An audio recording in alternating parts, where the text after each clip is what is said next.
Welcome to the SportsMax Zone. So, Trinidad and Tobago banned by FIFA because of the failure of United TTFA to withdraw the court claim filed against FIFA at the Supreme Court, aka the High Court in Trinidad and Tobago. This has been brewing for several weeks now. FIFA had issued a deadline, don't forget, of September 16 for that court claim to be withdrawn. That deadline was not met. And then September 23, which was yesterday, ahead of the deadline, United TTFA issued a statement saying it had instructed its lawyers to so do to withdraw the claim. But as we asked on the SportsMax Zone yesterday, we raised the issue. Had the claim been properly filed, had it gone through ahead of the FIFA imposed the deadline of 3 p.m. Trinidad and Tobago time? Well, clearly the answer is no, because FIFA has acted to suspend Trinidad and Tobago after warning that it would do so if the claim was not withdrawn from the TNT High Court and filed with the Court of Arbitration for Sport. Now, what did FIFA say? FIFA issued this letter, which it sent to Robert Haddad, the chairman of the Normalisation Committee, and bear with me as we go through it. It says, by this letter, we inform you that the situation of the Trinidad and Tobago Football Association, TTFA, has been referred to the Bureau of Counsel on September 23. The Bureau was informed that its decision, taken on March 17 and later ratified by the FIFA Council, regarding the setup of a normalisation committee for TTFA, was challenged before the High Court of Trinidad and Tobago. That challenge was brought by members of the former executive body of the TTFA, purporting to act in the name of the TTFA. The Bureau took note that this course of action breached Article 59 of the FIFA Statutes, which expressly stipulates the prohibition on recourse to ordinary courts of law unless specifically provided for in the FIFA regulations. Additionally, the Bureau was informed that the institution and maintenance of those proceedings by these individuals purporting to act in the name of the TTFA, in complete disregard for the FIFA statutes, threatens the stability of the structure of football governance, both in Trinidad and Tobago and globally. In light of this, the FIFA administration informed the TTFA and insisted that the claim be withdrawn from the High Court by September 16. Such a withdrawal has not occurred. Indeed, a further injunction naming FIFA as a defendant was raised in the High Court of Trinidad and Tobago, seeking to prevent the holding of an extraordinary general meeting of TTFA. Subsequently, on September 17, the FIFA Council decided to give a final deadline to the relevant parties to comply with all their obligations under the FIFA statutes, in particular Articles 57 of the FIFA Statutes. This has not occurred. Given the serious circumstances, the Bureau of the FIFA Council decided to suspend the TTFA with immediate effect. The suspension will be lifted only when 1. The TTFA complies with the terms and conditions of its membership of FIFA as set out under the FIFA Statutes, including in particular Article 59 of the FIFA Statutes. 2. The TTFA acknowledges and confirms FIFA's power and authority to appoint a normalisation committee subject only to the right of the TTFA to appeal such a decision to the Court of Arbitration for Sport. And 3, the TTFA statutes are amended to ensure that all type of disputes may only be submitted to the established dispute resolution forum at the Court of Arbitration for Sport. Consequently, in compliance with Article 13 of the FIFA Statutes, the TTFA will be deprived of all its rights as a member with immediate effect and until further notice. Starting on September 24, 2020, amongst other consequences, neither the TTFA's national teams nor its clubs will be allowed to participate in any international competitions. Additionally, this also means that TTFA and its members will not benefit from the FIFA or CONCACAF financial development programs. Yours sincerely, Secretary General of FIFA, Fatma Samura. Now, Lance, Mariah, if we go back to page 1 of that FIFA document, if we can get that graphic again, it speaks to a group of FIFA, a committee of FIFA that actually made the decision. It says, the first sentence, by this letter we inform you that the situation of the TTFA has been referred to the Bureau of the Council. Now, what is the Bureau of the Council? FIFA's website says that the Bureau of the Council shall deal with all matters requiring immediate settlement between two meetings of the FIFA Council. The committee shall consist of the FIFA president and one member from each confederation appointed by the FIFA Council and chosen from among its members for a period of 4 years. The members of the FIFA Council who decide, the members of the Bureau of Council who presided over the meeting to ban the TTFA, Lance, Mariah. The chairman of that council is, of course, Gianni Infantino. Then the member from Madagascar, Ahmad, he was a part of the meeting, along with Sheikh Salman bin Ibrahim Al Khalifa from Bahrain, Alexander Shefrin from Slovenia, who's also Lance, the UEFA president, Alejandro Dominguez from Paraguay, Lambert Maltok from Vanuatu, and Victor Montagliani from Canada, representing CONCACAF. So those 7 members are who sat on the bureau of the Council of FIFA, and they're the ones, Lance, who made the decision today. Yeah, and based on their statutes, they had no choice but to go that route because they had threatened, they gave the deadline to the United TTFA to withdraw the court action that they were taking. Significantly on the SportsMax Zone on Wednesday afternoon, we specifically, Mariah and George, asked Brent Sancho about the status of the lawyers withdrawing the court injunction. And he, at that point, was not able to say that it was in fact executed and that they had met the deadline of 3 p.m. So it turns out now that they did not, and FIFA acted as it said it would.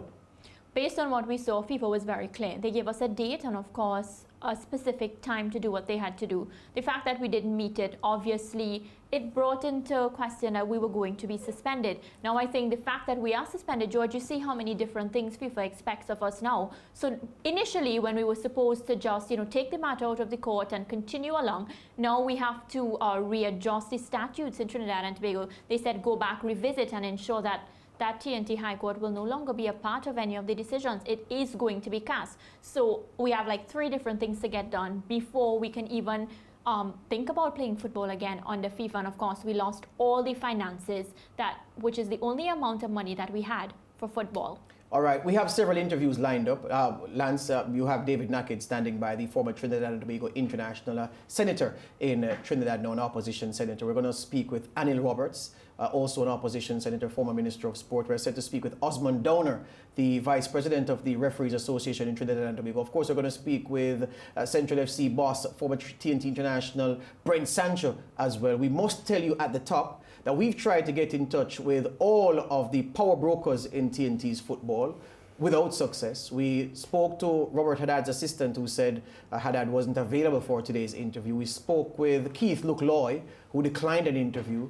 I called the Minister of Sport, Shamfa Kodjo. Her phone rang without an answer. We put a call through to the opposition leader, Kamla Prasad Bisesar. We didn't get through to her. We put a call through to the Prime Minister, Dr. Keith Rowley. We didn't get an answer there. I spoke to Austin Jack Warner. He said he wouldn't be commenting on anything related to football. So we've tried to get the power brokers, those in charge, well, in football now, and those outside who've had huge influence, and we haven't been able to get those people. Just before Lance goes ahead with David Nakhid, allow me to just inform the viewers of some things that William Wallace, the ousted president of the TTFA, has been telling Lassana Library on Wired 868's internet platform, on their website rather. It says outgoing TTFA President William Wallace told the TNT High Court that he felt physically sick on Wednesday, which was yesterday, as he formally withdrew his case against FIFA intervention through a normalisation committee on March 17. Let me go to Wallace's quote.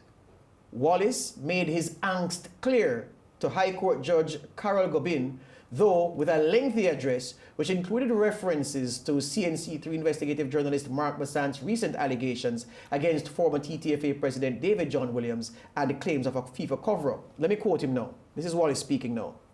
I do not believe the claim should be withdrawn, and I believe it is wrong to submit and withdraw the claim in the face of being bullied to do so by FIFA, said Wallace in his sworn affidavit yesterday. I believe that FIFA is more afraid than ever before, particularly in the wake of the public revelations into alleged acts of financial mismanagement and worse that were revealed by investigative journalist Mark Bassant in a CNC3 piece released on the night of September 14, 2020. There was significant evidence coming out of that piece and the subsequent pieces that FIFA was complicit in these acts, which only serves to confirm my initial view and that of my executive that the normalisation committee was purportedly appointed by FIFA because I, William Wallace, had promised the footballing community and by extension Trinidad and Tobago to root out corruption and install transparency and accountability in the FIFA. That's what William Wallace told the court yesterday. He said he was withdrawing the claim against FIFA with a heavy heart. It turns out he didn't withdraw the claim at all, Lance. You're off David Nakhid now? Yeah, David Nakhid, former TNT Footballer of the Year, former Caribbean Footballer of the Year, former captain and TNT midfielder. David, welcome to the SportsMax Zone. Not a happy moment to be talking to you, but can you first of all comment on the news as it reached you, and how did you feel in recent weeks as FIFA threatened and the United TTFA stood firm? Because based on your reaction this afternoon, an hour ago when we contacted you, David, you seem to have been caught off guard with a ruling. Well, first of all, thanks for being on your show. I'm a big fan of the show. I like your pursuit of transparency and accountability.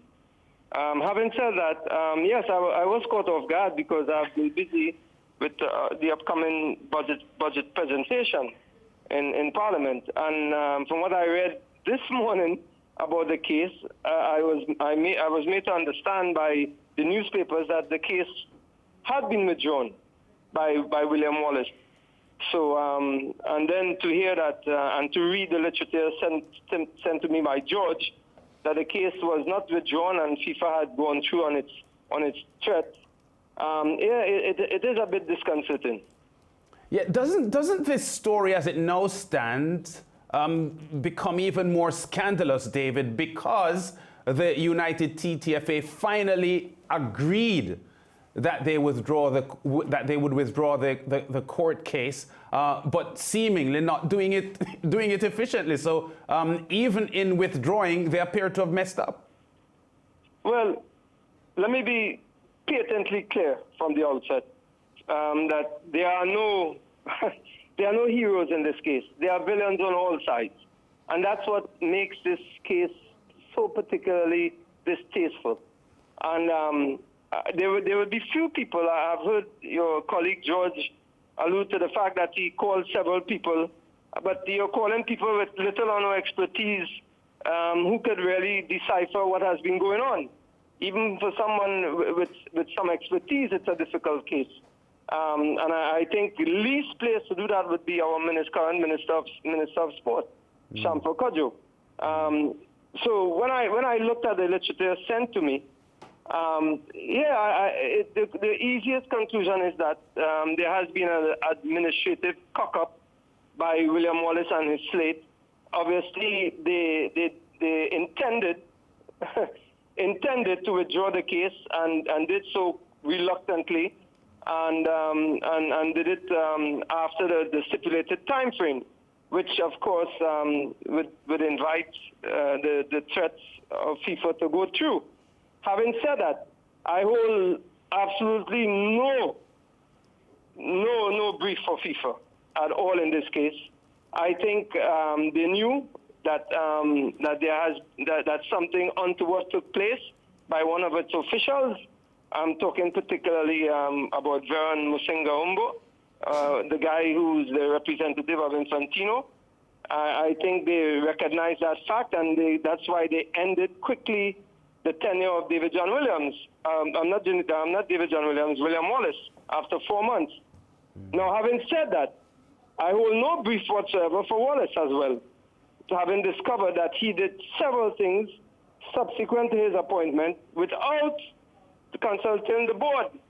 As a matter of fact, the person who comes out and, surprise, surprise, looking like somewhat of somebody with principle would be Keith Lecloy, who I'm 100% sure, having known him before as a friend, as an official, he's no longer a friend or a colleague. But the truth is the truth.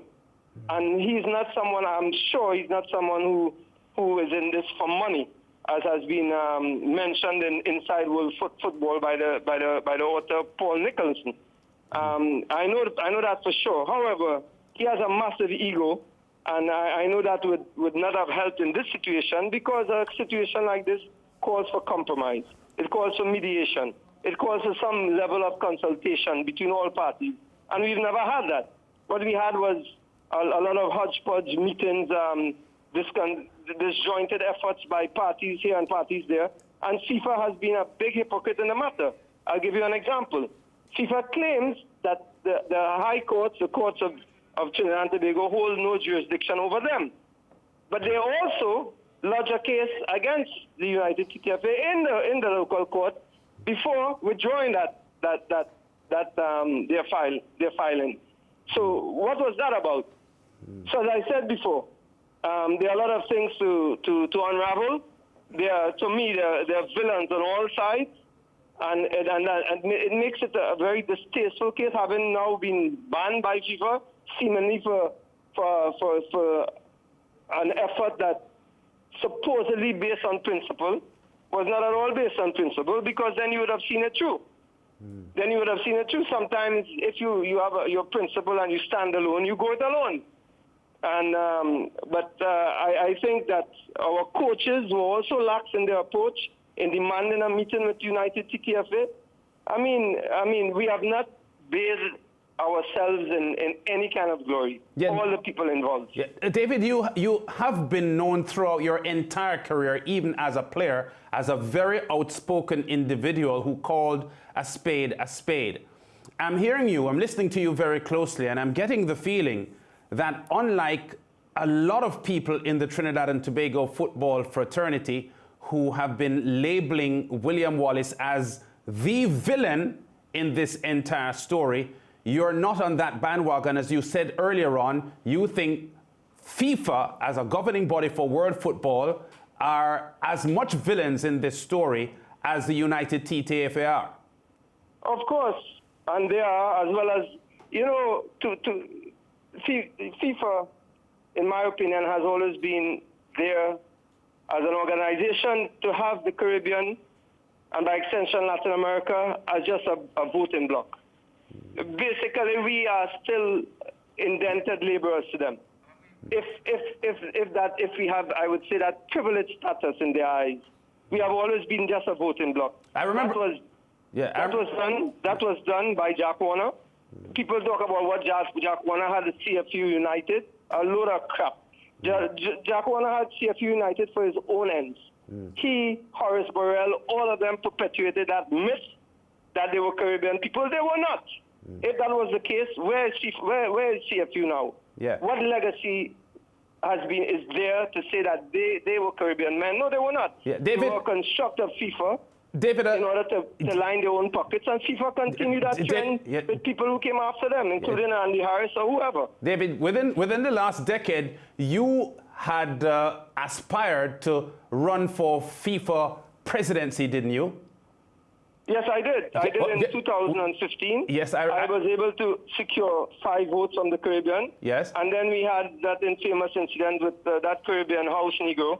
They always have one that submitted a double nomination and took me out of the race. Yes. And my whole concept was, we as the Caribbean must have someone at the table. We must have someone at the table. And I am sure of my integrity in the sport, in my track record, not because I said that, but look at my track record, what I've done, and my activism towards players and towards having a united kind of Caribbean. I've always been a Caribbean man. But we have too many house Negroes within the Caribbean. And I know people throw that out, but I can throw that out with some justification. Because we had this guy from British Virgin Islands, and he did the double nomination. And I never had that firm support. They supported reluctantly. Yes. They with reticence. Gordon Derrick and these guys, Cooper, the guy from St. Lucia. There was never that conviction of what we as a Caribbean people could do. You know, and that has always been our problem. Yeah. We are truly mimic men. Yes. In the Caribbean. We have no independent sense of thought to say, you know what, we have 35 votes within this thing called FIFA. And we have no voice.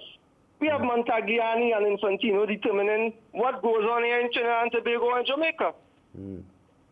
Madness. Yes. Madness. Stinging comments there, David, from a man who has a tremendous record in Caribbean football and playing professionally outside of the region as well. And I want to thank you for joining us on the SportsMax Zone today, David, because this is a moment that has to be dissected in Caribbean football. And as far as you're concerned, if I'm hearing you well, your lashes are going not only to the TTFA, but to the CFU and to FIFA as well.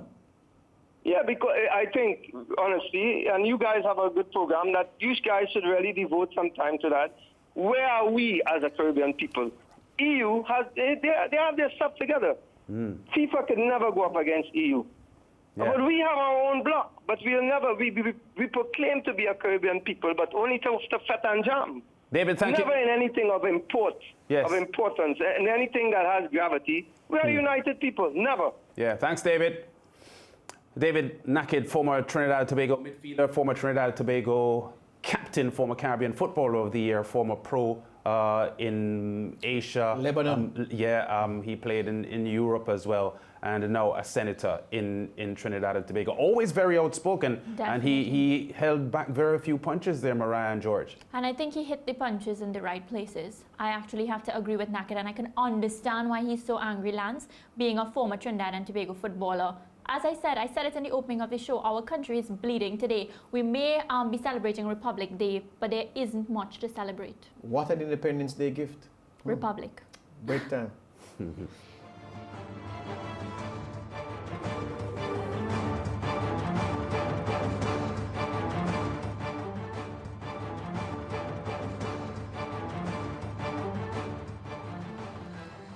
FIFA informed its members today, circular number 1733, circular number 1733, informing all its members that Trinidad and Tobago's Football Association had been suspended until further notice. That letter going out today in, just after, about 2 p.m. Zurich, 2 p.m. Caribbean time, 2 p.m. Jamaica time, which is about 3 p.m. in Trinidad and Tobago. Fatma Samora sending this letter to FIFA's Council and Confederations, informing them that it had pulled the rug from beneath the feet of Trinidad and Tobago. We turn to someone who knows the sport very well, Anil Roberts. He is an opposition senator in TNT and a man who had charge of the Ministry of Sport not so long ago. Anil, welcome to the SportsMax Zone. Good evening, and good evening to all your viewers and listeners. And I say a happy Republic Day to everybody here in Trinidad and Tobago and across the globe. But unfortunately, while I say that with a very heavy heart today. I should have probably properly said Senator Roberts, but let's work with Anil for the purposes of today's show. Yeah, there you go. And then name me Anil. That's what I'll stick with. There you go. So tell me, you put it in the right context. It's Republic Day. It's supposed to be a day of reflection to look how far this Twin Island Republic has come. Its enormous potential, the value of its greatest resource, which is of course its people, and the fact that in an area, Anil Roberts, where its people have excelled over time, its people have established itself, have helped to establish the country as a world-beating country, because there have been world-beating individuals from Trinidad and Tobago in the area of sports, specifically the area of football. We now have to digest this unpalatable meal going down of TTFA being suspended by FIFA. What do you make of it all is the question. Well, I could not have put it better than you. It is certainly an unpalatable meal. And in Trinidad and Tobago now across the country, people are eating pilau, they're eating sumptuous meals, they have curry goat cooking, people are celebrating. But this is an embarrassment to Trinidad and Tobago. It is a very sad day. Right now, globally, we are being frowned upon. It is sad. I will get into the opportunities that will be lost, but you said something that is very critical. This is the year that we lost footballers like Sedley Joseph, one of our greatest captains of all time. Sedley Joseph was on that team with Alvin Cornell and others from Labre, the brothers from Labre, in 1973, when a referee ended up being banned for life, when we nearly made it to the World Cup. The 1974 World Cup. In 1989, you know that we came very close. 2006, tallest, hitting in a header in 2005, November, from Dwight York, sending us into the 2006 World Cup, where we acquitted ourselves so well under Leo Ben Hacker, drawing with Sweden, taking the mighty England World Cup winners in 1966 to 0-0 at 82 minutes.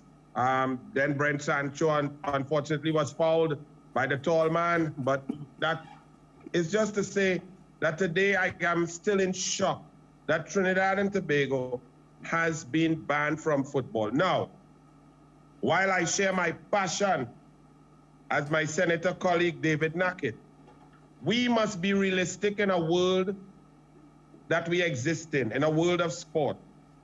Whether we like it or not, FIFA owns football. Anyone who does not understand that is either naive or would like to fight a war that cannot be won. FIFA owns football. Everything that we want as a country, as a territory, as a region, FIFA controls. Whether it is through their World Cup, male and female, their junior age group World Cups, whether it is through the ability to control club football, World Club Football, Champions League, CONCACAF, Gold Cup, opportunities for our young players to get professional contracts. FIFA controls football. He who controls football controls the game, runs the show. So this was a losing war from the onset. Because no matter, let us pretend for a moment, and I won't go into any of the issues that were in the court and so on, because one does not know if they will still be sub judice, whether locally or in the court of arbitration for sport. However, the only winner in this war could be FIFA. The only loser could be Trinidad and Tobago, our youngsters, our girls, our boys, our players. There was no other outcome. So let us pretend that the TTFA was absolutely right. Every argument they made, the FIFA was a mafia, they were being high-handed, their decisions were wrong, they were using their power to suppress and oppress Trinidad and Tobago and its organization, that if they had followed, every argument was correct. You still could not win, because the idea is, you want to play football. FIFA controls football. National football, club football, money football, youth football, every aspect of football globally. Do I like that? There are many things I do not like. Can I control that? Absolutely not. So there was no, from the onset, anyone knowing anything about the FIFA Constitution understood that if you fought that way, whether it is through the courts or through government intervention, you would end up on the losing end, and that's where we are. So tell me this. So tell me this now, Anil. So tell me this. One of the things I'm struggling to reconcile, and I've been struggling with this for several weeks as we've done various aspects of investigating persons central to what has happened now. The groundswell of support that I would have expected, that would have been built up among stakeholders of football in the game, that would have caused the group that took this claim to the High Court to resile from that position. I have not seen that groundswell. It's almost as if people are saying, well, you know what? We are right on principle. Wallace, as the Trinities would say, Wallace and them right on principle. And even though FIFA is powerful, all-conquering, all-knowing when it comes to football, there is no alternative to FIFA. Well, there is an alternative, not playing football. But people were, I got the impression that people weren't seized of the damage to football in the country that could have been done if FIFA pulled the trigger, and because of that, there wasn't any support that would have caused United TTFA to back down. And I'm wondering if it is that the people in Trinidad and Tobago value football at all, that there wasn't this groundswell before we reached the trigger point, Anil Roberts. Unfortunately, I love my people, but you see how passionate you are, and maybe David Nakhid and a few of us. Our culture historically has not been one to stand firm to stand and fight early, to get involved in something based on principle, to send a message. We do not reach that tipping point. Furthermore, while this aspect was going on, there was a COVID-19 in Trinidad and Tobago and the upcoming general elections and so on. And so people were paying just sparse attention, if so much, to the aspects of football. Those of us who knew that it was silly to go to court, we raised our voices a bit, but people will only now that the big stick has come down upon our heads, you will see across the country, people will be enraged and calling now for the TTFA, United TTFA, to resign and move away, because we do not have a culture of getting involved early on issues. Our media does not. I mean, I must thank SportsMax, because you all have been on top of this issue across the board, as if you all were right here at Trinidad and Tobago Media House. But unfortunately, our local media has not been on top of it, except for one or two reporters. But so therefore, we did not reach that tipping point. So today, as we celebrate Republic Day, we get this bombshell of a letter from FIFA, and now this is the problem. Anil, final question for you. We're out of time. Final question for you. Given that FIFA makes it pellucid that it brooks no government interference in football, now that TTFA is out, the good thing is the normalization committee is already in place. How does the opposition that you're a part of poke the government into having a meeting of stakeholders to agree on a way forward to allow the normalization committee to work as best as possible with the help of footballing interests and sporting interests to meet the conditionalities set out by FIFA so that Trinidad and Tobago's stay away from football is short? Well, the government has missed the bus already. The government sat down there, but unfortunately, I cannot even criticize the Honorable Minister of Sport, because she does not even want to be there. She has no interest. She does not understand. So the government has missed the bus. The bus was there for the government approximately a year ago to have just had a meeting with the local organizing committee with Mr. Wallace and so on, and guided them towards understanding that FIFA will win. Right now, the only option is total humility. William Wallace and the TTFA must bow down to FIFA now. FIFA is going to ensure that every little I is dotted and T is crossed. FIFA, unfortunately, even after Wallace and Trinidad and Tobago bow down and say sorry, mea culpa, we are going to do everything right, the normalization committee can function. FIFA has to now send a message to the rest of the world, the 207 sovereign nations, that this must not ever happen again, because FIFA wants to control football. So unfortunately, even if we humble, and we must humble and do as FIFA instructs, they run the game, and we are part and parcel of their organization. Wallace and everybody must resign, but FIFA is going to show the world and use us as an example. So they're going to stretch us a little bit. So they're not going to quickly put us back in. It's very sad, but there's only one way to go. FIFA is in charge. They now have shown that they are in charge, and we must just humble ourselves completely and totally. Anil Roberts, don't cry in your pillow or your curried goat that you're going to have for dinner with your family. It's a sad day, but try to make the best of it. It is very sad, and I will put a tear in that curry goat. There you go. Thank you very much. Anil Roberts, opposition senator in Trinidad and Tobago and former Minister of Sport. This is no laughing matter. We take a break. When we come back, are we going to go to the Referees Association Vice President, Osmond Downer, a veteran, to hear his views about this development, this bombshell development? TTFA out, looking at the rest of the world play football. It's not good.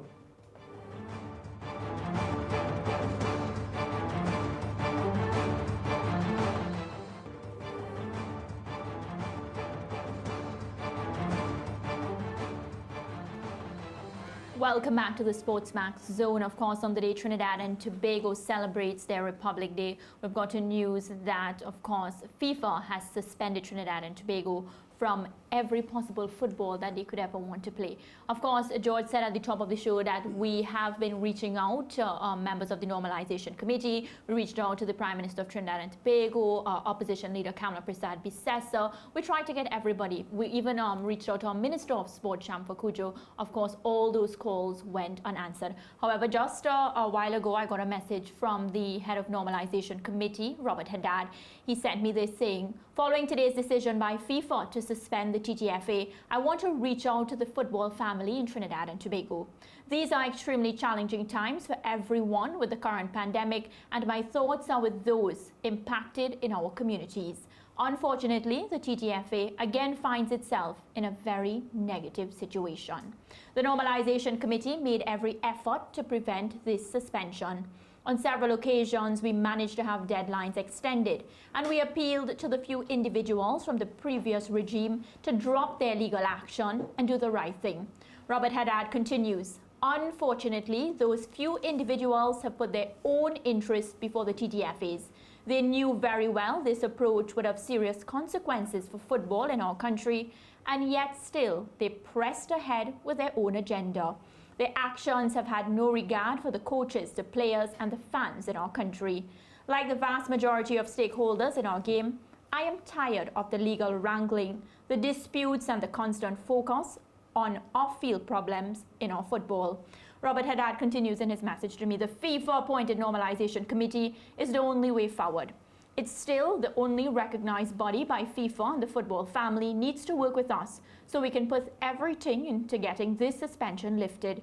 It is incumbent on us to come together and fix the TTFA for the good of future generations. So George and Lance, before we continue interviewing our experts, of course, on football, I want to hear from both of you.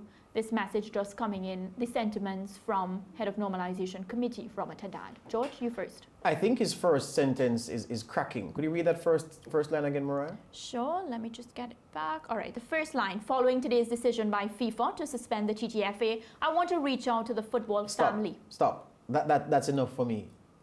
Haddad, well, great moments in history.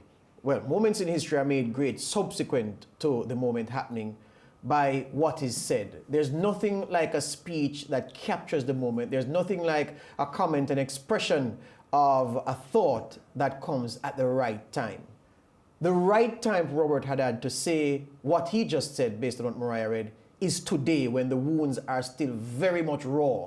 The suspension was communicated today, and on the same day, Haddad is saying, let us come together as a family to work this out. That's brilliant from Robert Haddad. It's very simple, the message, but that's what needs to happen now. There needs to be crying. There needs to be recrimination over what has happened in Trinidad and Tobago's football today. There may even be need for some finger pointing and blame to be apportioned. That is a necessary part of any period of grief. And Trinidad and Tobago, as a footballing family, is grieving right now. Often when people go through grief or strife, and I'm comparing Trinidad and Tobago, a country, a footballing country, to an individual, often when people grieve, we tell them, don't cry. No, that's wrong most of the times. Let them cry, let them get it out, and then the repair should happen immediately after. So I'm saying the grieving should happen now. The recrimination, let it run. But you must come together as a family. And this indication from the normalisation boss that yes, family, we need to come together, sort this thing out, thrash it out, and then get on the path to satisfying the conditions imposed by FIFA in today's letter. I think, Lance, I think, Mariah, that is the right note being sounded by the Normalisation Committee Chairman. Lance, I want to hear from you. Well, in the document that FIFA published today announcing the suspension of the Trinidad and Tobago Football Association, towards the back end of that document, it outlined the steps that TTFA, or Trinidad and Tobago's football bosses, will have to take to get the train back on track. And Haddad, as head of the Normalisation Committee, now has that task, and he seems willing to embrace it. All right, returning to a veteran of the football in Trinidad and Tobago, the Vice President of the Referees Association, Osmond Downer, for some perspective. Osmond, welcome to the SportsMax Zone. Thank you, thank you. Your reaction to the letter from FIFA confirming that TTFA has been suspended until further notice? Well, I will tell you. In fact, I only heard about that a few minutes ago. I have not had a chance to actually read FIFA's release. But if what I'm hearing is so, I am surprised, and I'll tell you why. FIFA gave a deadline to the people concerned, the 4 removed officers, to withdraw their court case in front of the local court. Now, there was a meeting the night before, which is Tuesday night. A consensus was taken and it was agreed. The consensus was that the case should be withdrawn. As far as I know, the very next morning early, the 4 litigants, if you can call them that, withdrew the case or instructed their lawyers. Stick a pin, Mr. Downer. Stick a pin, Osmond. Stick a pin, because I can help you with that right there. It's very good that you said gave instructions to the lawyers, because we've just seen an image taken of the timestamp on the document from the Supreme Court, the withdrawal of claim notice.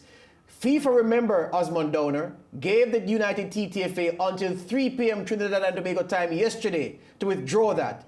The image of the timestamp we are seeing says 3:02 p.m. In fact, let me give you the precise time.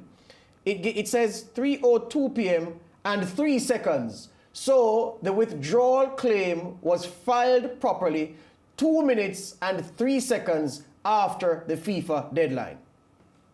That is my point.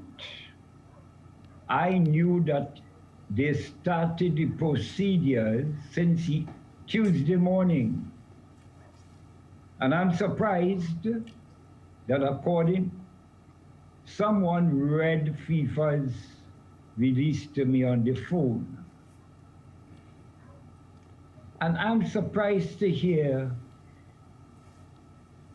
that the 4 displaced officers did not comply in withdrawing the case by the stipulated date and time. But I'm glad to hear you say that, because I know as a fact that the High Court was informed about the withdrawal of the case. Now, I do not know if FIFA had meant that the final decision of the court must have the case withdrawn. From the reading of FIFA's previous letters, I took it to mean that the litigants should withdraw the case. And as far as I know, that was done. But Osmond Downer, if I may interrupt you, Yeah. I'm being told by reliable sources that part of the reason for FIFA penning that letter of that nature today to Robert Haddad, communicating that the TTFA had been suspended, was because in the withdrawal claim filed by the litigants, I'm going to join you in calling them that, because that's what they were, that in that withdrawal claim, the United TTFA set preconditions to them withdrawing the claim. I'm going to ask you, as a man who was at that meeting on Tuesday, did the membership gathered give consent to preconditions being put into the withdrawal claim that the litigants were instructed to file at the High Court? No, I wouldn't call it preconditions. They give reasons for withdrawing the claim. They didn't say, here are our conditions to withdraw the matter, and if these conditions are not satisfied, then we shall continue with the matter. They said they're withdrawing the matter. And by the way, my small sort of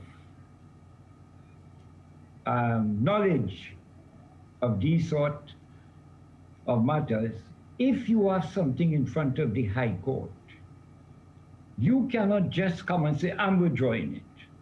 For sure. You have to give reasons. For sure, for sure. And they gave the reasons why they were withdrawing it. All right, I'm happy you spoke. I'm happy, Osmond Downer, you spoke to the issue of preconditions, because that's what our sources are telling us. You are saying that's not so.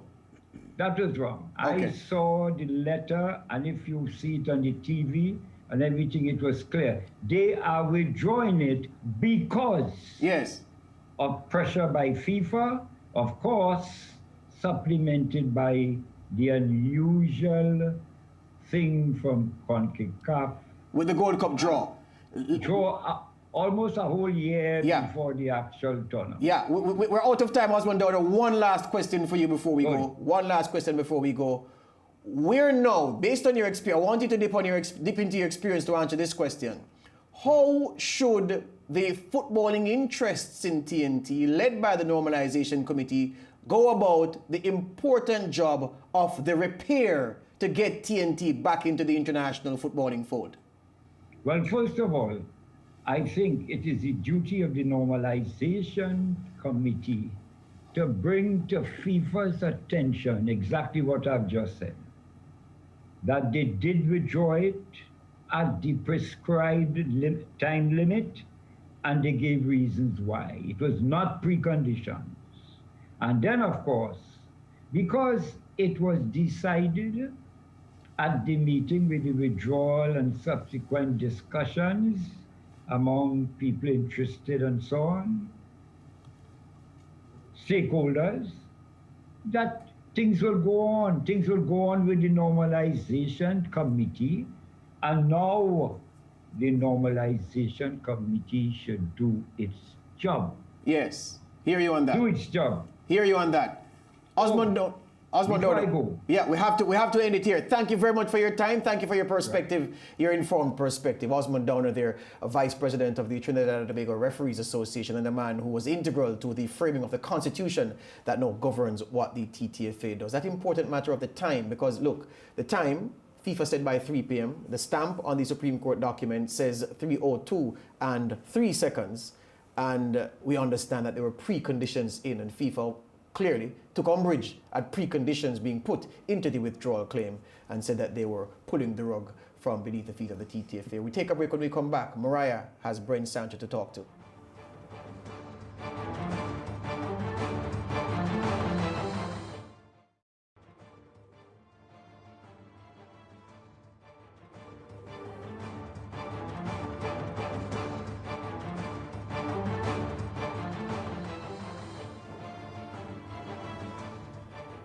Welcome back to the SportsMax Zone as we continue with our discussion and, of course, our interviews surrounding the new developments surrounding Trinidad and Tobago football.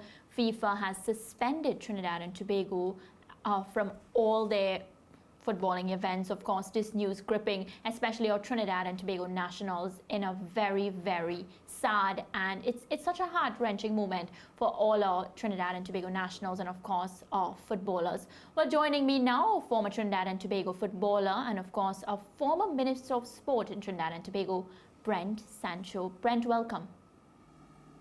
Thanks, Mariah. Hello to Lance and, of course, George, and good afternoon to all the viewers across the region. Indeed, on Republic Day here in Trinidad and Tobago, it's a very sad day and probably the saddest day in the history of football in Trinidad and Tobago. Brent, I want you to talk to me about that timestamp. Of course, you would have seen the timing. Do you think this was deliberate? You are a man in the middle of everything. What did you think about that time? FIFA made it clear. They said 3 p.m. on Wednesday, no later. We see 2 minutes past 3. Well, allow me to of course, engage you on a bit of conspiracy topic here, Mariah, and I hope of course, you follow me in this one. Yeah. When you look at what transpired since, of course, FIFA gave us the extension of the deadline, you would have to suggest that this may have been a meticulously and unethically calculated plan by United TTFA, of course, to put this matter into this current situation. When the matter was, when they heard it, of course, they had last-minute calls to the members to have this informal meeting that we all know about that transpired on Tuesday night, the night before the date Wednesday. And of course, most importantly, they masked their reasons for apparently withdrawing the case as it, of course, it'd be the will of the membership.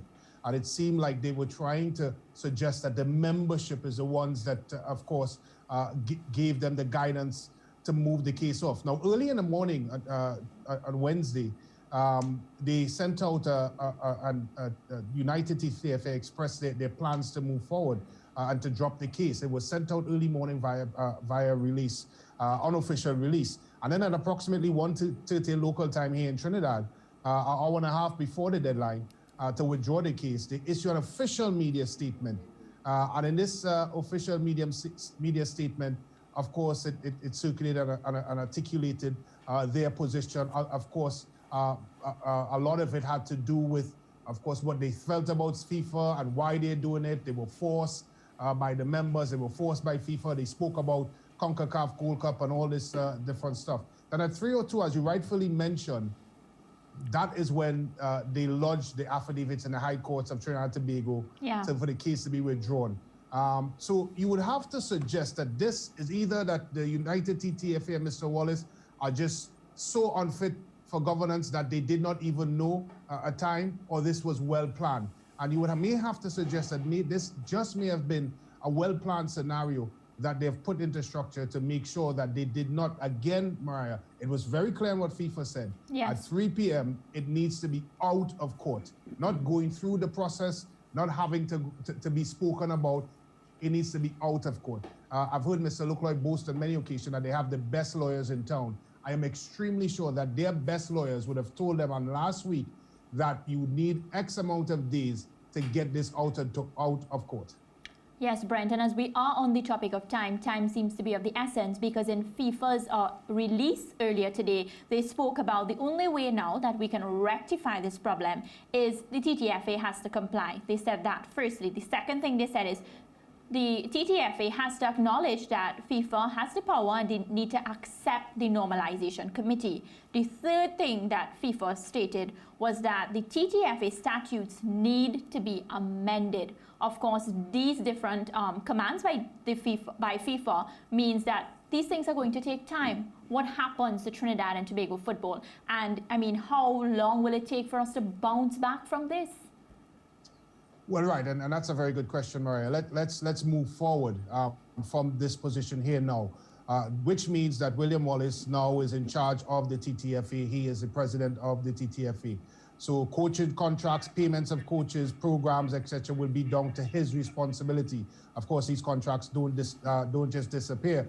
So the coaches that were clamoring at Mr. Haddad's door now would be, of course, picking up the phone to call Mr. Wallace for their unpaid salaries. So let's move a bit forward as you relate to the statutes, etc.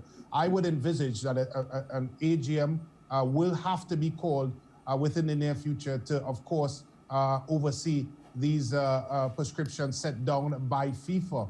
The question is, of course, with a fragmented membership, again, and you have to go back to this fact that the members, a vast majority of the members demanded that Mr. Wallace take this matter out of court.